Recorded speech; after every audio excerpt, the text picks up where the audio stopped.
Et pour certains d'entre vous, c'est justement l'impression de sortir équipé un peu comme un cosmonaute. Mais ce n'est pas une excuse. Le masque est désormais obligatoire à partir de ce matin dans certaines rues de la métropole de Lille. Même chose dans 69 communes de Mayenne ou encore à Biarritz. Objectif, freiner la circulation du virus qui s'accélère notamment chez les 20-30 ans, accusés par beaucoup de trop se laisser aller sur les gestes barrières. Accusation depuis plusieurs jours. Eh bien, il faut croire que ça ne leur fait ni chaud ni froid. Écoutez le reportage de Sarah Calaman.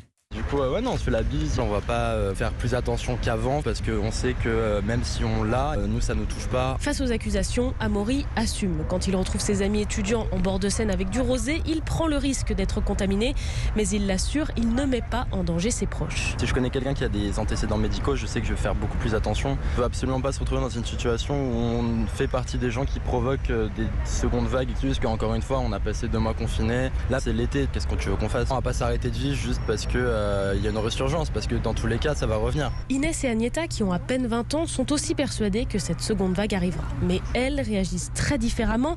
Elles continuent à se protéger le plus possible. Certes, elles se retrouvent pour jouer aux cartes dans un parc, mais elles garantissent que c'est leur seule entorse aux gestes barrières. Quand on est avec nos proches, on se protège comme on peut, on met le masque. J'évite de voir beaucoup de monde ou vraiment les transports aussi, j'essaye d'éviter. Mais après, même dans le métro, c'est compliqué de faire attention parce que même si on a le masque, on est tous collés. Donc je sais pas si ça change vraiment quelque chose finalement. Elles considèrent donc qu'elles ne se relâchent pas, mais elles le reconnaissent. Difficile de se rendre compte du risque de contagion quand on n'a jamais été malade. Un reportage de Sarah Calaman pour Europe 1.